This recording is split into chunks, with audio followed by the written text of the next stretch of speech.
Hello friends, welcome to the new episode of my channel. আমি Prince. তো এখন একটা খুব ইন্টারেস্টিং একটা জিনিস নিয়ে কথা বলবো, যেটা আমিও সিরিয়াসলি জানতাম না বা কোথাও গিয়ে খেয়ালও করিনি। আনন্দবাজারে দেওয়া সোমদার একটি ইন্টারভিউয়ের মাধ্যমে ব্যাপারটা জানতে পেরেছি এবং সিরিয়াসলি এটা একটা খুবই ইন্টারেস্টিং ব্যাপার। এবং আমি বারবার বলেছি সোমদাকে আমি কতটা পছন্দ করি। আমি ছোটোবেলায় সোমদার লিটারেলি ফ্যান ছিলাম।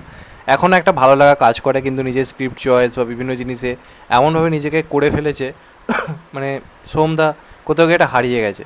সেখান থেকে দাঁড়িয়ে যখন এরকম কিছু একটা দেখতে পাই, এরকম একটা জিনিস চোখে পড়ে, তখন অনেক দিন পরে সোমদার জন্য কোথাও একটু প্রাউড ফিল অন্ততপক্ষে তো হয়। তো তোমরা হয়তো অনেকে খেয়াল করনি বা দেখোনি, বা আমিও লিটারেলি খেয়াল করিনি, স্বাভাবিকভাবে চোখে পড়েনি জিনিসটা। যখন খাকিতে বেঙ্গল চ্যাপ্টারের প্রতিটা এপিসোড শেষ হচ্ছিল, প্রত্যেকটা দেখবে লাস্টে ক্রেডিট দেওয়া হচ্ছিলো কে কী করেছে। সেখানে একটা জায়গাতে লেখা ছিল, সোহমদার নাম জলজল করছিল, সেখানে লেখা ছিল নেটফ্লিক্সের তরফ থেকে special thanks to Soham Chakraborty. এবার সোহম চক্রবর্তী তো অনেকের নাম হতে পারে, আমি স্বাভাবিকভাবে অত গুরুত্ব দিইনি।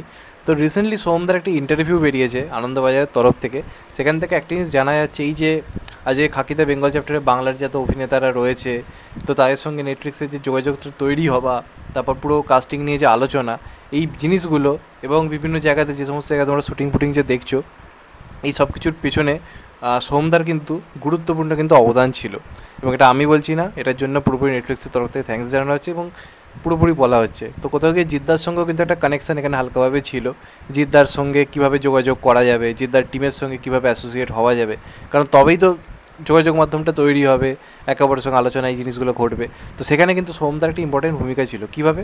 সোহমদা খাকিদা বেঙ্গল চ্যাপ্টারে কিন্তু লাইন প্রডিউসার হিসেবে কাজ করেছে। তার টিম, সোহমদার প্রোডাকশন যারা আর কি রয়েছে, সেই পুরো টিমটা, এবং সোহমদা নিজে লাইন প্রডিউসার হিসেবে কাজ করেছে। লাইন প্রডিউসার মানে হচ্ছে এই যে বিভিন্ন জায়গাতে কলকাতায় বিভিন্ন ইভেন্টগুলো হলো, বা এই যে কলকাতা জুড়ে শ্যুটিং হলো, কোথায় শ্যুটিং করলে বেটার হবে, কোথায় কাজ করলে বেটার হবে, প্রশাসনিক যে বিভিন্ন সিদ্ধান্তগুলো নেওয়া এবং বিভিন্ন রকমের যে ব্যবস্থাগুলো যে করে দেওয়া, যে এই জায়গায় যে শ্যুটিং করার যে পারমিশান, তারপরে এই অভিনেতার পিআর টিমের সঙ্গে কীভাবে যোগাযোগ হবে, কীভাবে টাইম ম্যানেজমেন্টগুলো হবে, এই সমস্ত ব্যাপারে কিন্তু সোহমদা পুরো ব্যাপারটা পেছনে থেকে ব্যাপারটা কিন্তু সামলাইছে। তো যে কারণে জিদ্দা থেকে শুরু করে, বুমরা থেকে শুরু করে, পরমব্রতদা, শাশ্বতদা, এই প্রত্যেকের সঙ্গে যে কানেকশানটা, মেন যে সেতু বন্ধনটা আর কি বাংলার মধ্যে সীমাবদ্ধতার যে জায়গাটা রাখার যে জায়গাটা, সেটা কিন্তু পুরো সোহমদা মেনটেন করেছে।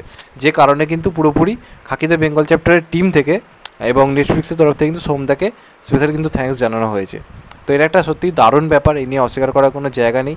এবং এটা সোহমদার জন্য একটা ভালো দিক।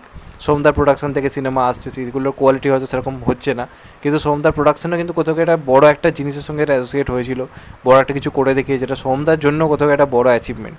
এই নিয়ে অস্বীকার করার কোনো জায়গা নেই। এবং দেখতেই তো পেয়েছো সিরিজটা দেখে যে সোহমদা কীভাবে পুরো জিনিসটাকে সামলেছে, কীভাবে পুরো ব্যাপারটা হয়েছে। তো সেটা দেখেও কোথাও গিয়ে ভালো লাগছে। তো এটা অনেক দিন পরে সোমদার একটা খবর দেখলাম, যেটা দেখে ভালো লাগলো।